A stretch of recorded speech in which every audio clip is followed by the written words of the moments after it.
So in the interest of respecting people's time, which I know is very precious, we'll get going. So I think I know most of you, but I'll just remind you also I'm Ashley Pullen, and I live here in Waterville. Grew up right next door in Oakland, and I have been the chair of our Board of Incorporators for the Waterville Community Land Trust.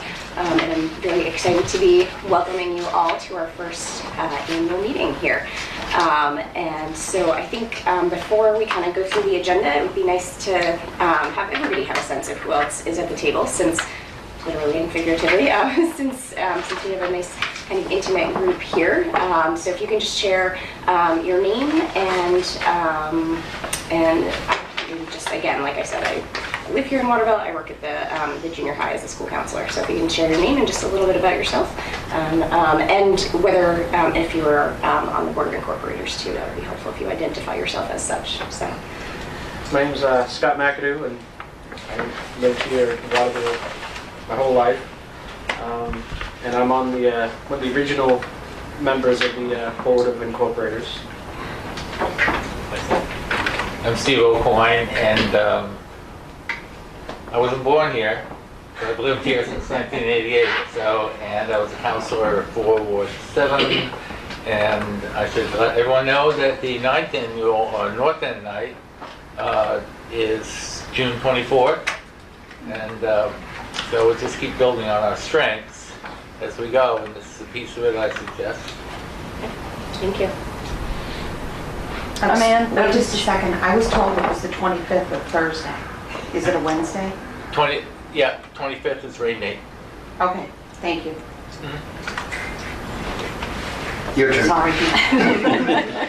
I'm Ann Beveridge. I'm one of the incorporators.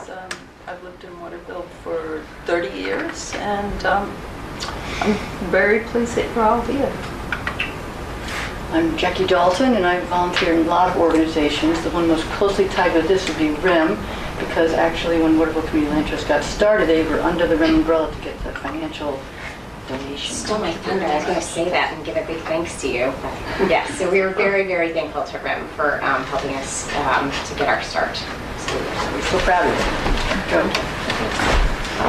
I'm Charles Spoolen, and I live in the South End for 72 years, and I'm still there. If I come hell or high water.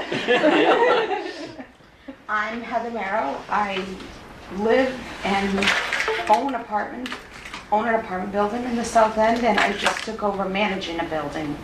And I worked at Lakewood during the night and volunteered at a lot of organizations. I'm Nancy Williams. I've been here less than a year, and I was not on the original Board of Incorporators, but I'm hanging around here. Oh, come on, Nancy. Nancy. And I'm in charge of pictures today, so everyone's smile pretty, except for Nancy is our unpaid executive director. Yes. Yes. And I'm Marilyn Baker. I work over at the Midway Homeless Shelter, and I'm just interested to hear more about what you guys do. And what was the first name again? Marilyn. Marilyn Baker? Yeah. Oh, excellent. You can spell it. Thank you. You're welcome. I'm Camille Atkinson. I less than a year here, live in the South End. Would like to stick around because I like it and appreciate this sense of community. So I got involved with Senate. That's how I found my way here. Great. Well, welcome. Thanks for being here. I'm Irving Gilbert. I was born in East Vassalboro and moved to this area when I was about 10 and stayed here till I went away to college. I've come back recently, and I live on Sherwin Street. And I really like the fact that the South End is getting a better reputation than it ever had when I was a kid. And I'm a man of leisure, except for doing odd jobs for a penny. Because I live in a dump. Continue racing. Huh?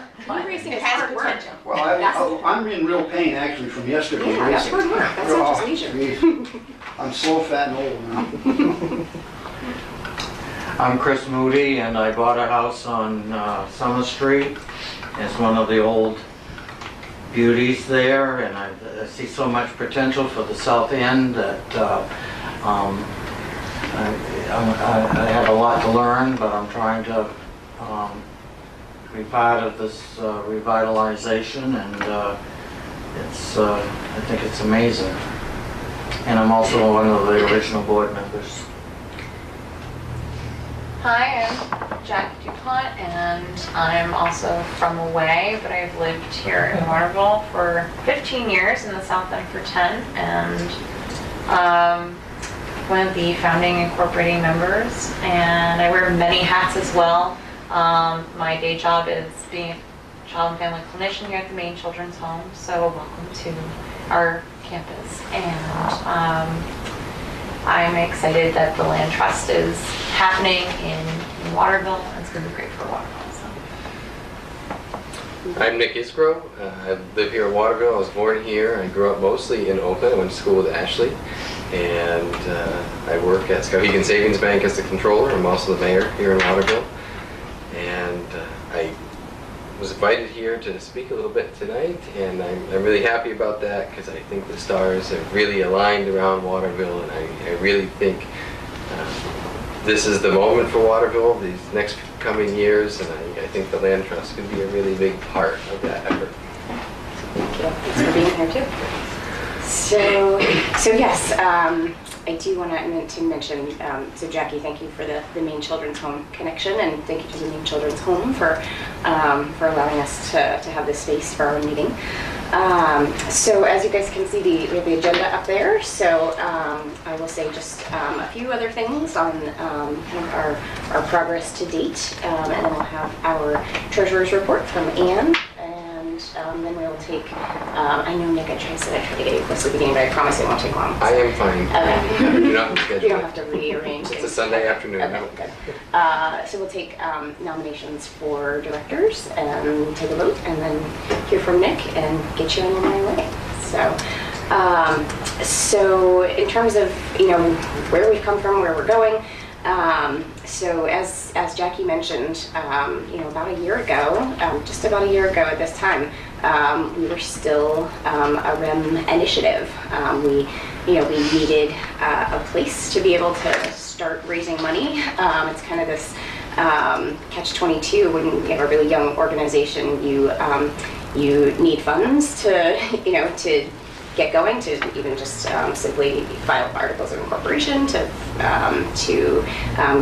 apply for your nonprofit status, and we needed a way to be able to raise money. So and ideally do it so that people could get tax donations. So we're very, very thankful to RIM for the help that they provided to us. And so we now have our 501c3, so we're an official nonprofit, and we spent much of the summer and fall bouncing from property to property, looking at it, analyzing, would this be a good first project?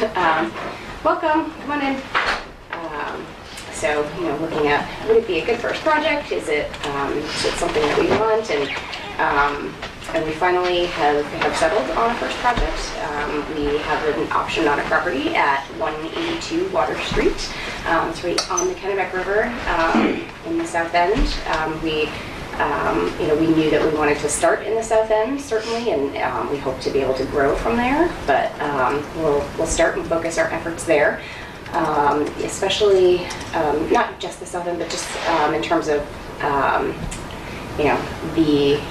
I guess I'll go back to it. So 182 Water Street, it's an incredible property. If you haven't seen it, I hope to be able to show it to many of you soon, and hopefully we'll get some great, before and after shots and video.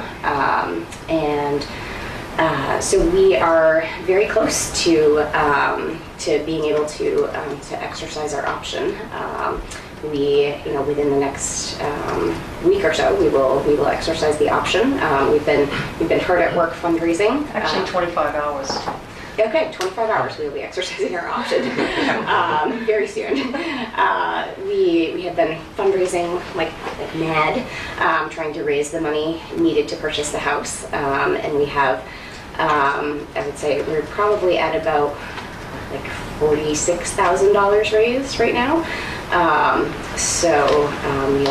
We just got a nice donation from Senator George Mitchell, so adding that to the, yes, yeah, I was very pleased to have that come in.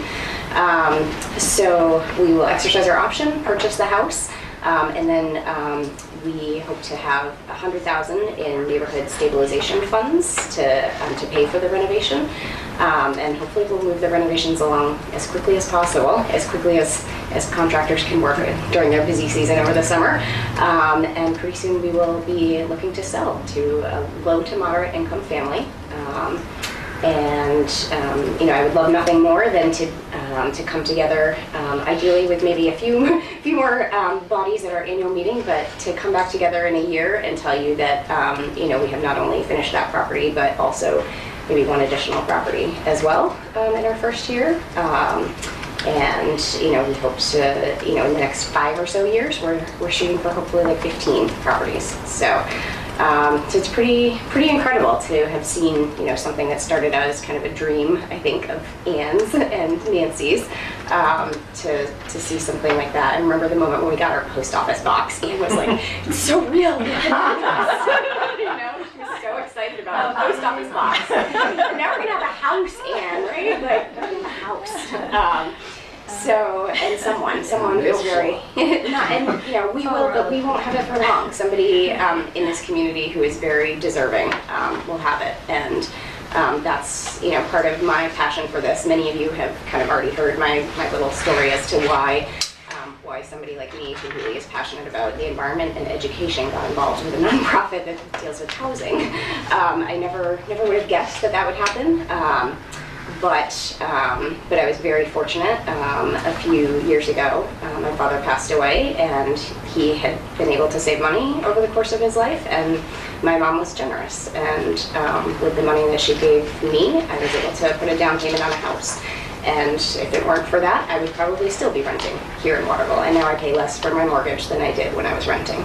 So, I feel very strongly that that other families should have that kind of, an opportunity that I did, even if they don't have, the circumstances in their life that I did. So yeah, it's exciting. It's good stuff. And I guess I'll stop babbling. I'll turn it over to Ann for our treasurer's report. Thank you. When I give you the bottom line, you're going to wonder how we can possibly afford to buy a house. Yeah. But I don't actually. I'm the keeper of the checkbook, which doesn't have the amount of money that will be. They're pledges, yes. So we have pledge funds that are not in our checkbook. Yes.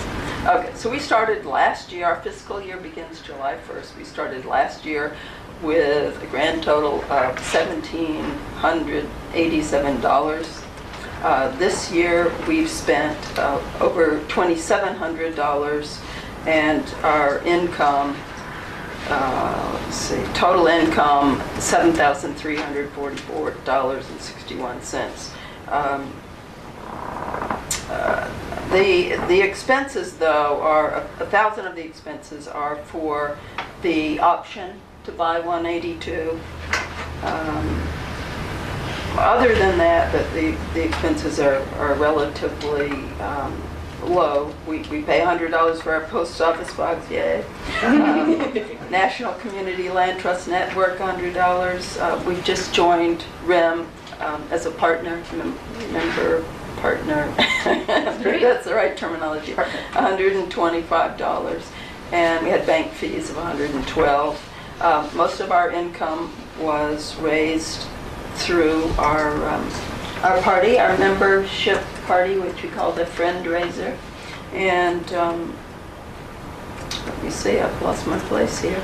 I wanted those of you who are interested in PayPal and First Giving to know where that money was raised.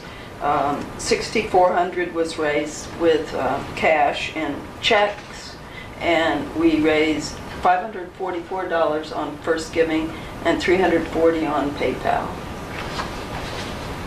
So I think that pretty much covers it. Thank you. All right, so now we will take nominations for for directors. So we'll take nominations first from Land Trust Incorporators and then from the floor. So do we have nominations for directors? I nominate Ann Beveridge. Okay, and you accept? Yes, I do. I do. Anytime you Okay. Well, I nominate Nancy because she's not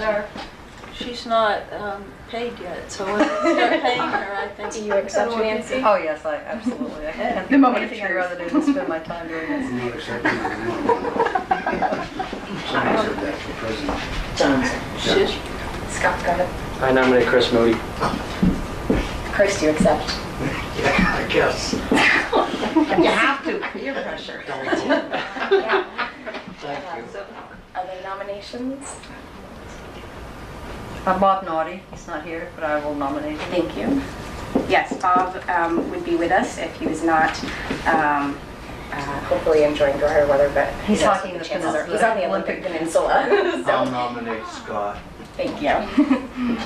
Scott, do you accept? Yes. MAC, MCU, just MC, right? MC Day. Yeah. Yeah. I nominate Jackie Dupont. Accept? I do. You say I do around me. Yeah, you're looking for your fourth ex-wife. No, We fifth. know. Fifth. Oh, okay.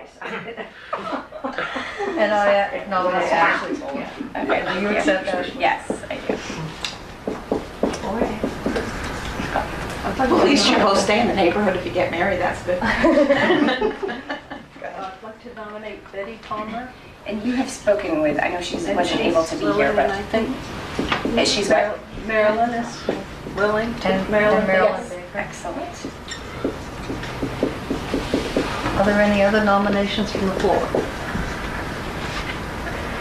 Resounding silence. No? Okay. Without any other nominations, then I think we'll probably just go one by one and just do kind of a show of hands, all in favor, any opposed? So all in favor of Ann Beveridge serving as a... Oh, all right. I should pay you. Any opposed?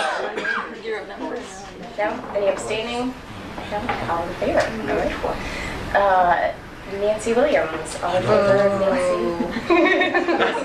No secret ballot? Any opposed? Actually, can I make a motion that we vote on all of them I together? was thinking Yeah, that. as well. Why don't we just do that? Okay, I wasn't sure. So if nobody has any objections, then we will just look at, I guess since Ann's approved, we'll look at the rest If of that's a motion, I second. Okay, thank you. So motion made by Robert's Heather, rules of order. seconded by Irving. So all in favor of this slate of board of directors for the next year? All right, any opposed? All right, motion carries. Excellent. So thank you, those of you who have been involved with the organization up to this point. Thank you so much for the time and effort and energy that you have given up on afternoons, evenings, weekends, prime downtime for sure. And I really very much appreciate the time that all of you have given to this organization, and especially Nancy. Yes, I don't know what we would do without you. So thank you. And to those of you who are new and coming on board, I guess out of the ones who are here, I would just need you, Marilyn. But so thank you. I'm very much looking forward to working with you. Can we have one new guest I should record? Yes. We did introductions before you came in, and so I should have asked you to introduce yourself after you came in. So if you don't mind just sharing your name and just kind of your connection to Waterville, I guess. I'm here under the invitation of Ann Beveridge. Yes. My name is Renee Burdette. Oh, yes. I live in Belgrade, and I'm a retired master builder, Excellent. Well, and I thought I might be able to be of help. awesome. Great. Well, thank you so much for being here. It's nice to meet you. So, okay. So good. We'll turn it over to you, Mark. Hello.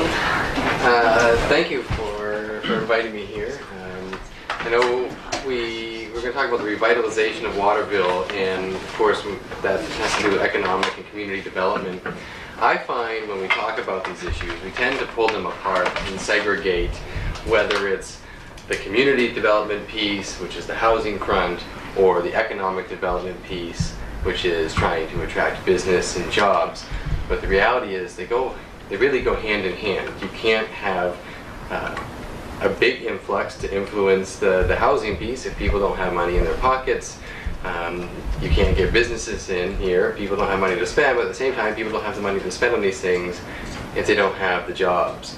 I want to spend probably a little more time talking about the housing, because I think that's probably more interest to this group. We all know that the key to bringing back our neighborhoods is a resurgence of owner-occupied, single, two-unit type buildings. Over the years, there's been a progressive kind of dismantling of what used to be more family neighborhoods into 4, 5-unit pieces. And what that's done is it's created an increase in the percentage of renters. And I kind of did a little bit of research, and what I found was since 1990, we've lost 2,000 residents here in Waterville. That's the decline of population. Since 2008, the schools have lost about 140 students. And the result of that is obviously there's a lot less people who are sharing the tax burden. So that is some of the tax problem that we have right now, is we're simply stretching the same amount of service over fewer and fewer people. Like we talked about already, there's a catch-22 because we need new businesses to kind of help get the people back in, get jobs here. But what they're looking for when trying to bring in new businesses is this a place that the commercial market is sending out signals of things happening here? Obviously, as we go towards a lack of jobs and more renters and things like that, there's been more of a strain on our social services. And so we're providing more services to people, but again, we have fewer people who are paying for these. There's a couple of things that I think we can do, and I'm sure this group is probably aware of these ideas and supports them. One is, the more I've looked at both our city codes as well as some of our zoning, I really think we need to step back and take a full, comprehensive look at all of that, because some of our codes, to be frank, in the residential areas, I feel are fairly draconian, but they're just not enforced. So we need the political and administrative will to enforce the codes that we have on the books. And we hear time and time again, well, you can't enforce the codes, it's too expensive. Well, that's baloney. We have codes on the books that can be enforced, and like any investment, it does cost money to enforce the codes. It does cost money to make people clean up their yards and pay the fines. But the long view says that that's an upfront investment for a much cleaner and brighter community down the road. We need to take a hard look at economic incentives for families and homeowners. We always hear about TIFs and economic incentives for businesses, and we never hear about that, of what we can do for families. So I think that's a conversation that we need to have. And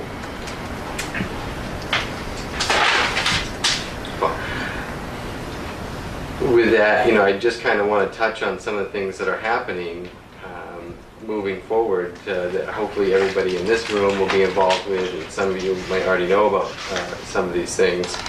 Obviously, we need jobs here to get any of this stuff off the ground. Right now, as many of you probably are aware, we are really going to be taking the turn downtown in the next few months. Colby College has partnered with the city, and President David Green has stepped up and has really recognized that Colby's success and Waterville's success are one and the same. They're not going to attract the best professors and the best students and continue to grow if the families who have the money to pay the tuition are going around and they come to a very economically depressed city. One of the things that they're talking about is building a hotel downtown. They're talking about student housing. They're talking about an expansion on some of the higher end rental units in some of the older buildings. We've seen the success of Hathaway, and there's something to be said about having a critical mass of people who frankly probably have more expendable budgets to be downtown with the businesses there. But that's only one little piece of it. But if I can promise you, if there's tens of millions of dollars being spent in new construction downtown, that's going to send signals to the commercial market that things are happening in Waterville. And I can tell you from the banking perspective, we're always talking about, all right, where's the activity happening when we're looking for where we're going to send our commercial lenders and really want to invest our money on the books. Really good news, we just had about 1 day ago, the federal grant for the last $1 million for the Trafton interchange came through. This, when it comes to the manufacturing jobs that we're talking about, this really probably has the most potential out of anything we've talked about. They're talking about getting the bids out to contractors by July, August. I know the state DOT said they want to break ground this year by 2015, and so that's really one of our last areas that we have in Waterville where we could see some true expansion in manufacturing and open up to jobs for the workforce that we have available here. So I think that's going to be a big thing.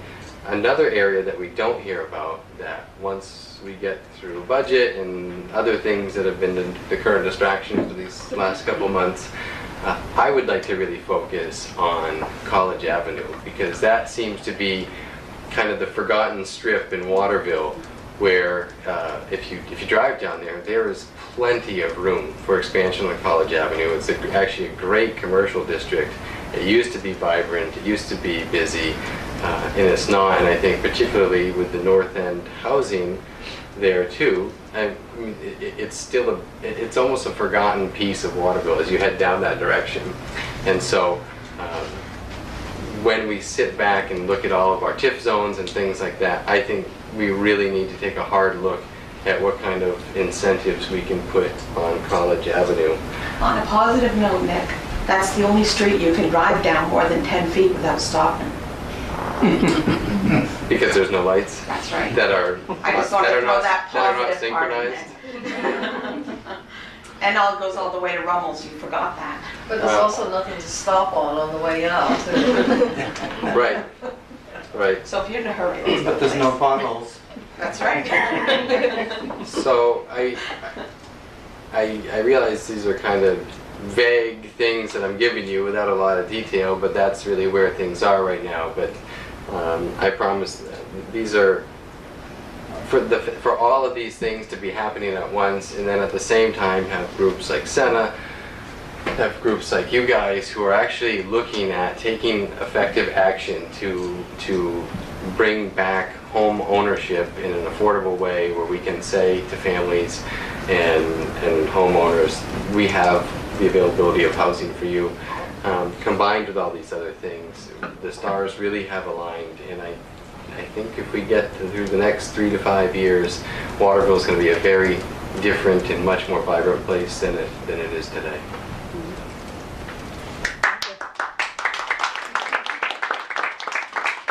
It'll almost look like it did in the 50s when I was a kid.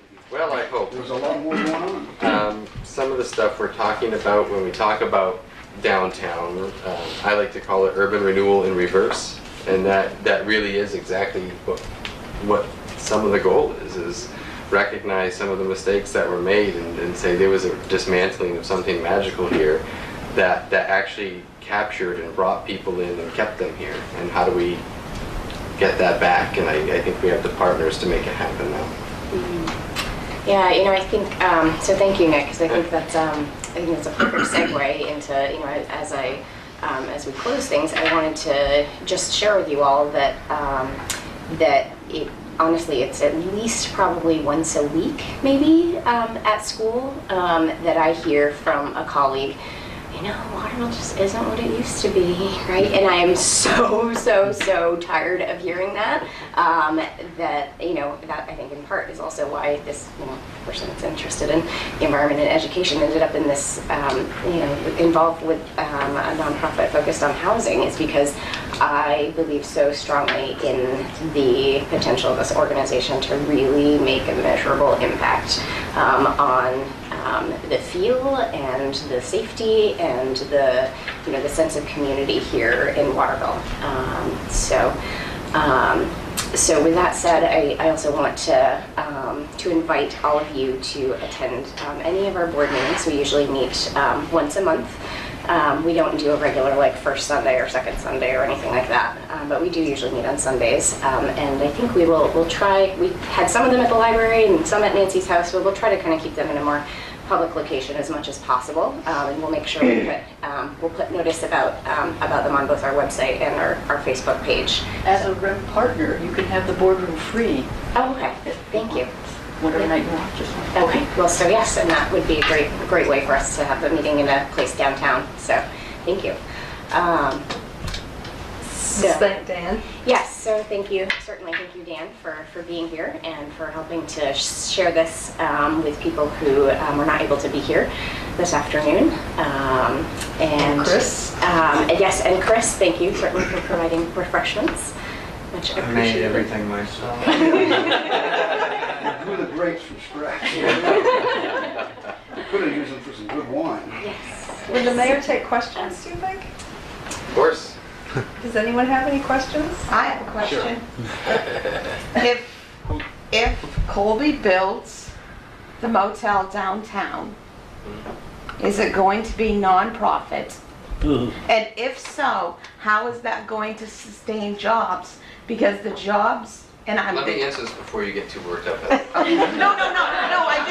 I just have a second part of that. Absolutely, it's already been very clear on the front end. Absolutely nothing that Colby is talking about investing in downtown is going to be off the tax rolls. This will all be 100% on the tax rolls. Okay, because I'm just thinking that a motel, Hotel. Well, hotel, whatever it is, a chambermaid is a very important job in any kind of business, but it doesn't take a whole span of education to do that job, and neither does the pay reflect that job. So that's why I'm wondering. Sure, and when we're talking about the hotel, I know we are talking about something that Waterville doesn't have, which is a much more high-end boutique type hotel where we have people now who may be coming to the area, but like Colby parents, and they're staying most likely at the Samoset on the coast, Augusta at the closest.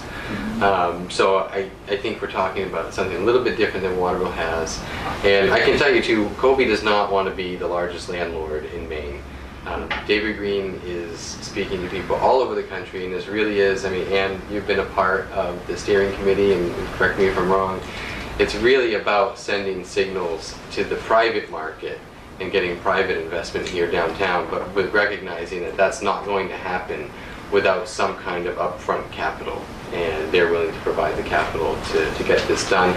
And it also really helps Colby attract new people. I know, interestingly, on the housing front, they're totally separate from the downtown initiative, looking at incentives for their staff and how do they provide economic incentives for their staff, who used to almost all live in Waterville area. There was nothing for people to go to their professor's house for dinner on Saturday night or things like that. And really what you find now is most of the Colby staff does not live here. But when you think about having that kind of income level, purchasing homes here, they're going to be probably people who are going to keep up with those homes, fix up the homes, imagine their children in our school system. It really raises the bar all around. But to get back to the original question, it'll all be on the tax rolls. Okay, I'm just checking. Where's that going to be located? Yeah, I was going to ask that. Well, these are all kind of gray blue sky ideas right now. We have a couple steering committee, maybe we have one more major steering committee left, and then I think we're going to see a plan presented. Some of these things are still up in the air. Is there anything planned for the concourse? It's like I drive, when I go to downtown, I have to go through the concourse, and it's like a ride at the fair or something. There very well could be, because one of the things that obviously is an issue already downtown, and if we bring any kind of, if once you start adding more businesses and bodies downtown, we're going to have a parking issue. So I think the plan is to see where this is going and then to create parking as a component to an overall downtown plan, so we can really partner with Maine DOT and get them involved too, so it can be as smooth of a process as possible. So very well could be changes there. I'm not going to say yes or no because I don't know at this time. Build a hotel at Head of Falls and get all the parking you want. And a nice view. So where are we? I'm interested in the private sector as well, and certainly as a housing director before, had a lot of partnerships, built a lot of partnerships with lending institutions, including Scouting and Savings. Where is the Community Reinvestment Act now? What are the feds doing with that in terms of their reporting system? Well, I am not on the compliance side. I'm on the finance side. I know we're going through our FDIC audit right now, and it's very intense. You know, one thing I will say, and I will put the plug in there, credit unions are not held to CRA, nor are they taxed. So, really, I mean, if you look at your local community banks, whether it's Kennebec Savings, Beacon Savings, we're really providing identical services, just in a very different structure. I do know that they are this time around being much more stringent in looking when we are saying here is a loan or a donation that we're going to count towards CRA, and I only know this because I'm pulling all the check stubs and trying to correlate them with our compliance officer. They are being very strict about making us prove as to who we are serving with this. So we can't, you know, it's not as easy to say, oh well, we think there's a lower income population in this area. We need to prove numbers of this percentage of this donation. If we gave a donation to a library in an economically depressed area, we need to find out percentages of their patrons. I mean, it's getting that specific. So they definitely are ramping up the effort, I guess, to make sure we are serving who we are supposed to serve through CRA. Well, I assume that you could virtually serve the entire city of Waterville based Probably, yes. per household income. Right. I mean, that's where it is. There's a lot of vacant properties in Waterville. I can't remember what the count is, but it's more and more single-family homes. It seems to me there's some way to create that combination with private lenders. Right. Well, as you know, because you went around door to door, you don't even see the foreclosures until you walk up to them. Right. You know, you walk up to this. You know, you see the for sale signs. What you don't see is until you walk right up to the house and see the little notice in the door. Oh, this house is totally empty. So, and that's in general statewide. That seems to be flushing more through the pipeline. The problem is the foreclosure process in Maine is just by state law, it's very long. It's a 2-year process minimum. It's very long and drawn out. So even when you have local banks who will take over and assume the property and take care of the property, it's just simply not a quick process to get these things back on the market. It's a very long, drawn out process. I think I'm a little concerned about the city budget.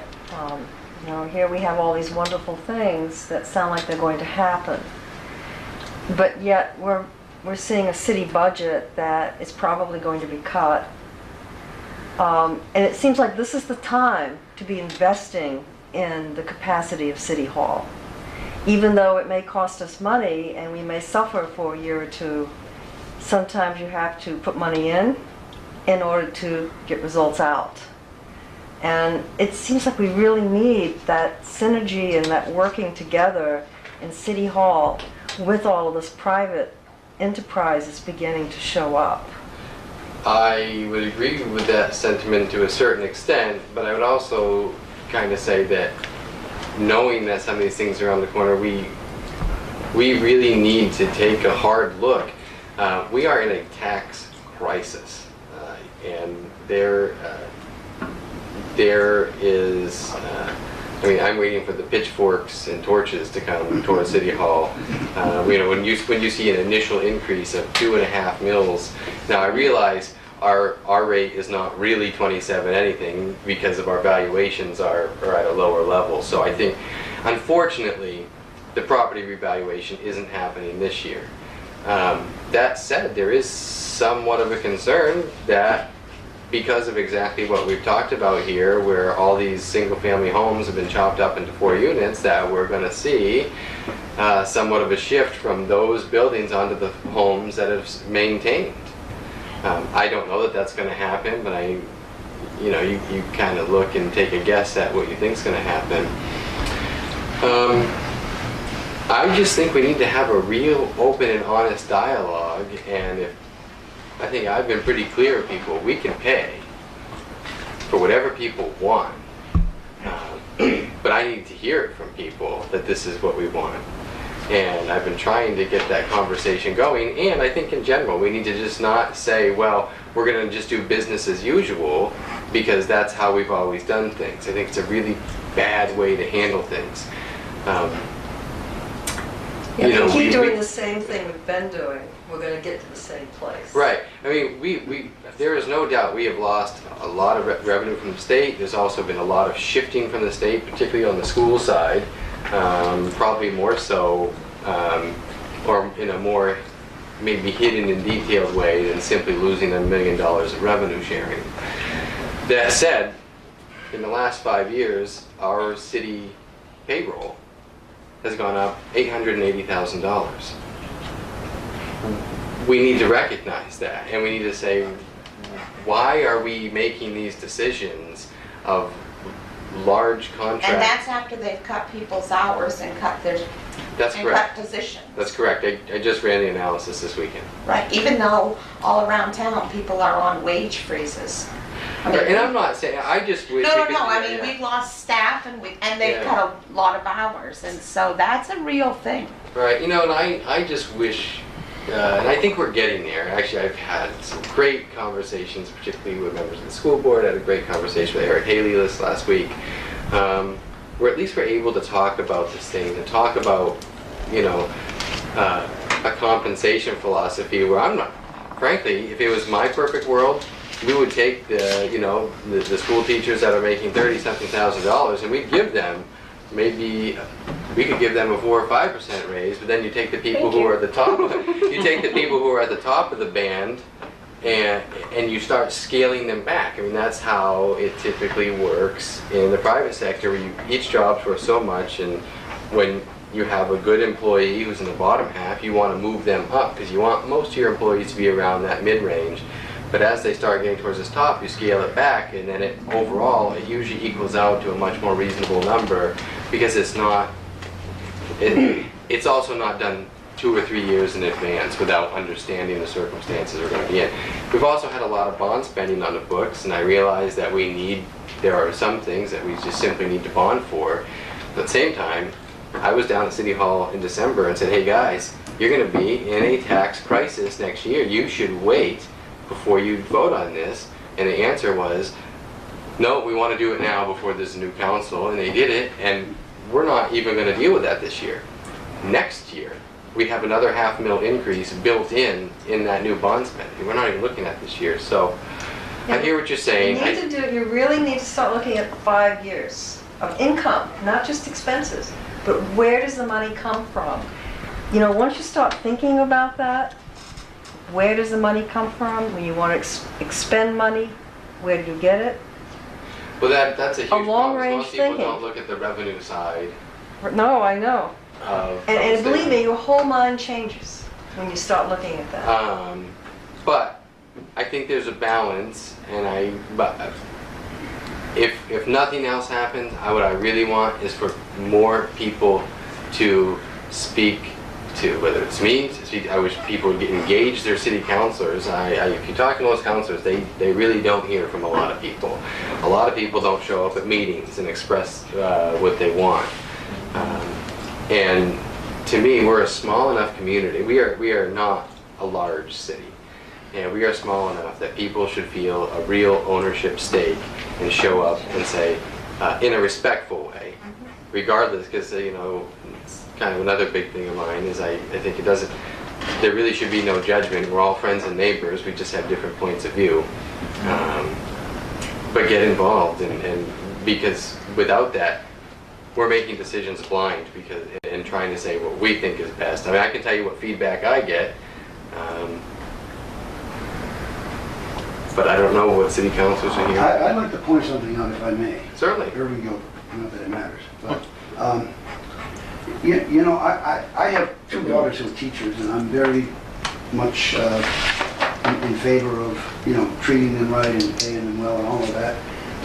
But I look at some of the things that are happening in schools that really bother me. Like, if I don't have enough money to pay my rent and go canoe racing, then I have to give up canoe racing. And it seems everywhere that basketball all winter long is a sacred cow and things like that. We've got to make some changes in those things, I think, so that even if it comes down to, you can't have a basketball team running all over the state every night of the week.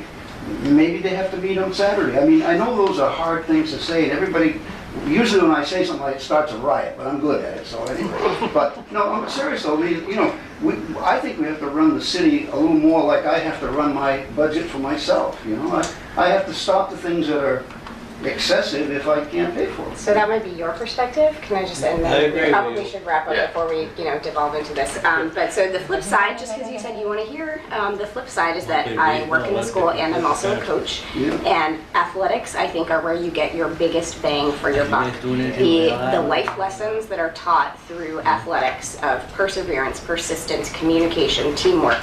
And we run our athletic teams on a shoestring budget, literally. Like, yes, transportation. I think transportation is the biggest I expense. can tell you the line by line, that's a tiny. And I would, but yeah, She exactly, knows the my line by daughters, line. so, Yes, I agree with her. it's a tiny, tiny expense, but the return on your investment on that tiny, tiny investment is huge, huge, huge. And so I think I just get very frustrated when people start looking at like, oh, I've heard rumors of pay to play at Messalonsky where I coach, and I just, and I'm also, as a school counselor, I know that athletics are something that keeps young people engaged positively, and it's a constructive use of their time. So, anyway. I was just going to say that's one of the things that keeps kids, out of, drug involvement and other stuff, and coming from the inner city where, you take away basketball and then you got kids getting into gangs. That's where, so it's Those not are a details. small thing. Those are I important never played discussions. baseball and If we none were of the to look sports. at the They city need sports. budget, They need Yeah. activities. I did have it. if you were to look Well, at the we're in a different city's world, Yeah. with all due budget. respect. Remember, Yeah. Nick is not responsible Yes. All for I the did was school hunt and budget. fish. Well, Okay. but they don't have that in the city. Nick is only Anyway, responsible let's for not the- devolve to Yes, so, with that said, Everyone should get really actively involved in That's their it. community, Everybody's right? gonna get actively people should involved. get actively, Yeah. so the And dialogue. also, I would say, just as a kind of a departing thought, is realize that you need to be involved just as much with your local state representatives too. This last week, actually, I will applaud the governor who vetoed what would have been a complete overhaul of our school science programs. It would have literally cost tens of thousands of dollars more for our school district. That would have been an unfunded mandate, and the House overturned his veto. And I made a series of phone calls. I talked to Senator Searway, and I know other people talked to other senators, and these are nonpartisan issues, by the way. I find whether it's Democrats or Republicans, there's definitely a mix when it comes to the education stuff in Augusta. Because of phone calls that were made, a handful of senators switched their vote and upheld that veto from being overturned, and that literally has saved this city from tens of thousands of dollars of incurred costs of books and new computer programs that would have been purchased, but also just another enormous heap of pressure on our school teachers who have already just been nailed one year after another with this testing and changing standards and things like that. So get involved locally, know who your state representative and senator are, and call them too. Thank you. Thank you very much, Nick, for being here. Yeah, thank you very much, and thank you all for being here as well. I've accomplished my usual. So we, I would ask that the board stay. We just have a couple quick business items to get through, but for everyone else, thank you again for your time, and And take some stuff with you. the rest of the weekend, and yes, please do. Yeah, Chris made that all from scratch.